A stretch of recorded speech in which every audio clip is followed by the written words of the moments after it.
Hey, this is John Young. Today we're going to do a test between two speakers, a Jobsite radio here from DeWalt. This is their TStak Connect radio and charger. If you're a DeWalt fan, you probably have heard of this. Came out in 2018. Great little speaker for the job site. Radio, speaker with Bluetooth, pretty cool. Now, here's why I'm comparing it today to the Bose. This is the Bose. This is the S1 Pro, and what this is a battery-powered speaker, Bluetooth capability, and it's made for the entertainment industry, that it has some different connections. But a lot of people in the construction and wanting to have some sound in their office, when you go to the Bose, your local Bose store, this is the one that they tell you to get. So you go in there and say, hey, I want something that's portable that I can use in the shop. They send you to this one. So what I want to do today is compare these two for those of us who maybe are interested in upgrading the sound a little bit in our workspace, either with the DeWalt or with this little Bose S1 Pro. Now, the big thing right off the top is we can change the batteries in the Jobsite radio here from DeWalt. The Bose, basically, it's batteries built in, we can't change it. So we have to charge it up, and then we can take it, and we can get 5 hours of playtime on this. What we want to do today is give you a sample of the volume, about half volume, and then we're going to go wide open and see which one can get louder. One thing with the DeWalt, it has 4 speakers in the corner, it has a sub in the middle. The Bose has two speakers in the front. So the Bose is going to be more directional. The DeWalt is going to be more universal or omnidirectional, where it's going to be kind of covering a larger area. The DeWalt can be used with the TStak toolbox system. So it basically can sit on top of the wheeled toolboxes in the TStak system, and this can be the top one, or as you can see, we can connect and build from that. So you can take it around your yard, whatever, in a little bit easier way if you've got the TStak stuff from DeWalt. The Bose, well, it's got a handle and off it goes. If you're doing in the entertainment world, the Bose has microphone inputs and it has more inputs, so you can add a guitar to it and do some things.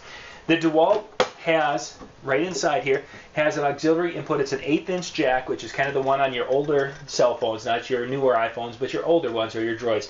1/8" jack for audio in the auxiliary world. Today we're going to be doing Bluetooth. We're going to be doing the same songs back and forth here, and I'm going to give you a little idea of how loud they get with my little decibel meter right here.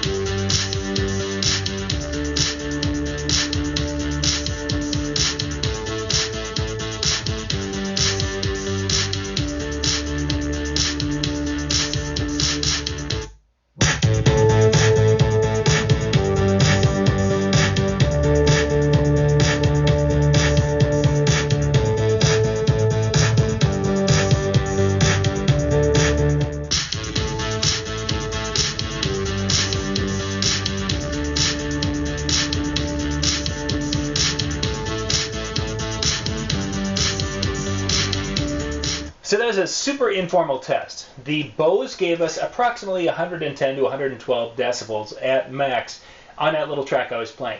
Now, I didn't have everything completely wide open on the Bose because you can see where the signal gets to the point where it's starting to clip. So I kept it to the point just below that point. But it was giving us about a foot out, we were getting about 110 to 112 decibels. Now on the DeWalt, at about that same distance, and again I had to back it off a couple of notches because there's a lot of bass in the track. That was giving me 100 decibels at about that foot away. The biggest difference was the room-filling sound you were getting from DeWalt. It was sending sound everywhere, where the Bose, but I took my little decibel reader and I put it in back, and I was getting approximately 100 decibels in back, 110 decibels in front. So we have a more directional cabinet. It's going to get louder. The DeWalt is going to give us a little bit more room area filling at a lower volume. For radios and such in the backyard, the DeWalt, if you've got DeWalt tools, would be a great option. If you're looking for something to play a little bit louder, the Bose would definitely be something. If you need something that's going to kind of fill the room and send sound everywhere, the DeWalt would definitely be something to look at for those lower level where you want it in the background so you can have a conversation. And of course, you can do some EQing and tweaking of both of these. So if you want a little more bass or you want to take some of the bass out, you can definitely do that with the different components and adjustments with these two units. I'll put links in the description below so you can go check these out. But this For more tips and how-to videos, go to weekendhandyman.com.